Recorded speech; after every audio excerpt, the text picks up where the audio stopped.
High, Flipkart গ্রসারিতে এই আইটেমটা first time দেখলাম আর দেখে পরেই ভাবলাম একবার আনিয়ে দেখি জিনিসটা আসলেই কীরকম। আর আজকে যেহেতু একটা বৃষ্টিস্নাত সন্ধ্যা, সেই জন্য আজকে ভাবলাম এইটা দিয়েই রেসিপি কিছু বানানো যাক আর আপনাদের সাথে শেয়ার করবো না, তাই কখনো হয়? Hey everyone, welcome back to another brand new vlog and welcome back to my channel মেধা শ্রুতি। চলুন তাহলে আজকের রেসিপি শুরু করা যাক।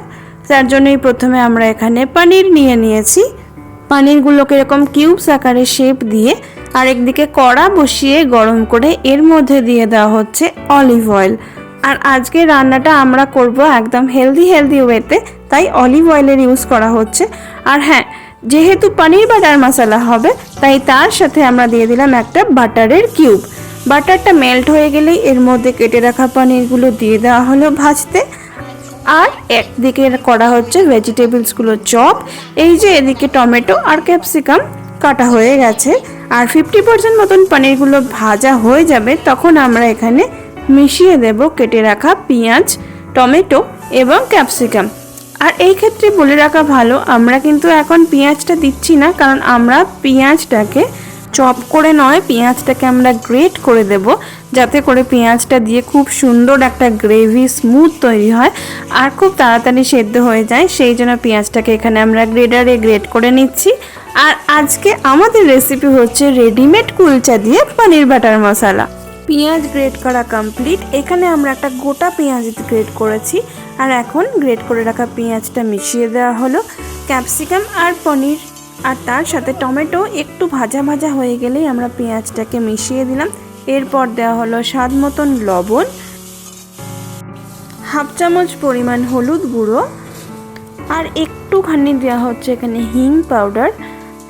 তার সাথে এখানে অ্যাড করে দেব আদা রসুনের পেস্টটা, বেশ অনেকটা পরিমাণ, মোটামুটি 1.5 চামচ পরিমাণ এখানে দেওয়া হলো আদা রসুনের পেস্ট। আর তার সাথে 1 চামচ পরিমাণ লঙ্কার গুঁড়ো নিয়ে এবার ভালো করে মশলাগুলো কষিয়ে নিতে হবে যতক্ষণ পর্যন্ত না তেল বের হচ্ছে। আর মশলা কষাতে কষাতে আমরা এখানে দিয়ে দিচ্ছি আলুর দম মশলা। আলুর দম মশলাটা আমরা এখানে হাফ প্যাকেট দিলাম, মানে 1 প্যাকেটও যতটা থাকে তার হাফ পোর্শনটা দিয়েছি।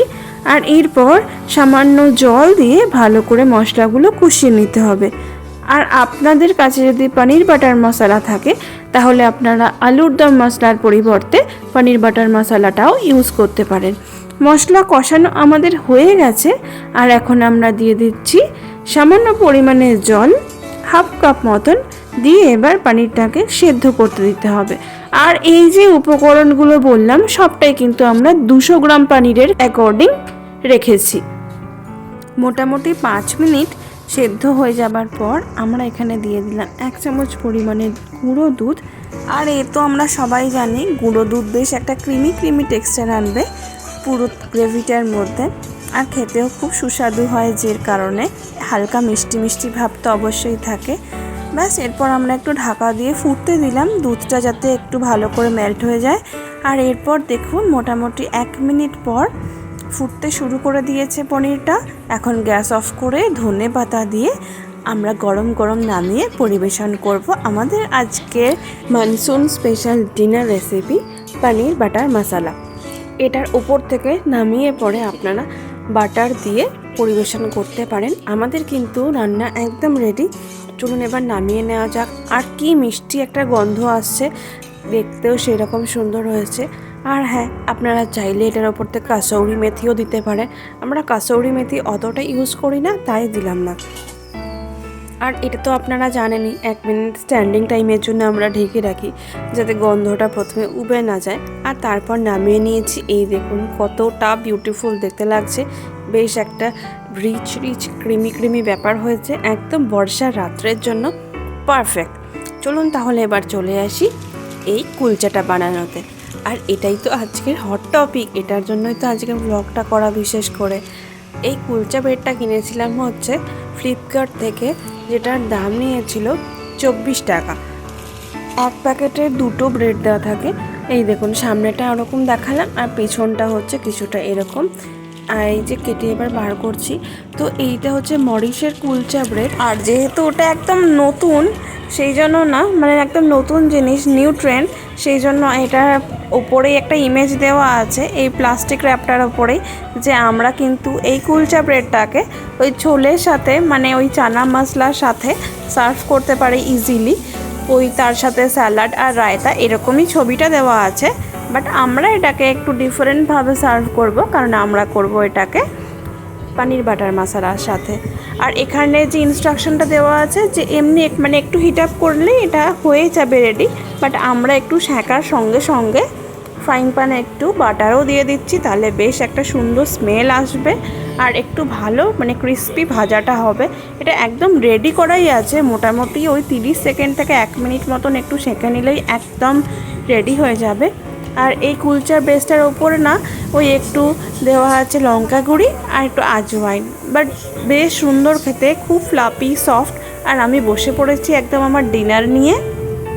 এখানে রয়েছে হচ্ছে গোলাপ জামুন, পানির বাটার মশলা, লাচ্ছা পেঁয়াজের ট্রাই করেছিলাম করতে, সস, আর তার সাথে হচ্ছে এই কুলচা ব্রেডটা। আর এটা দিয়ে না পানির বাটার মশলাটা জাস্ট জমে যাচ্ছিলো। এটা পানিরের সাথে, ছোলের সাথে, চানা মশলার সাথে, যে কোনো কিছুর সাথেই আপনারা সার্ভ করতে পারেন। খেতে কিন্তু সত্যিই ফাটাফাটি, একদম রেস্টুরেন্ট স্টাইলেরই খেতে, খুব ভালো লাগবে খেয়ে। আশা করছি আপনাদের এই ভিডিওটা একটু হলেও ইনফরমেটিভ লেগেছে, ভালো লেগেছে। আর যদি ভালো লেগে থাকে তাহলে please do like, comment, share and do subscribe. আর আপনি আমার চ্যানেলে নতুন হয়ে থাকলে বেল আইকনটা প্রেস করে রাখবেন, আর অবশ্যই সাবস্ক্রাইব করে দেবেন, যাতে নতুন ভিডিও আসলে আপনি সহজেই তা চেক করতে পারেন। আর এই দেখুন বাইরে হচ্ছে এখন এইরকম একটা বৃষ্টি স্নাত রাত, কন্টিনিউ সন্ধ্যে থেকে আমাদের লাইট নেই, মানে কারেন্ট নেই আর কি। যাই হোক, চলুন তাহলে এইভাবে ডিনারটাও শেষ করি, আর আজকের ভিডিওটাও এখানেই শেষ করছি। সবাই খুব ভালো থাকবেন, আর আমাকে ফেসবুক, ইনস্টাগ্রাম আর থ্রেডসে ফলো করতে ভুলবেন না। দেখা হবে খুব শিগগিরই একটা নতুন ব্লগে, ততক্ষণ টাটা।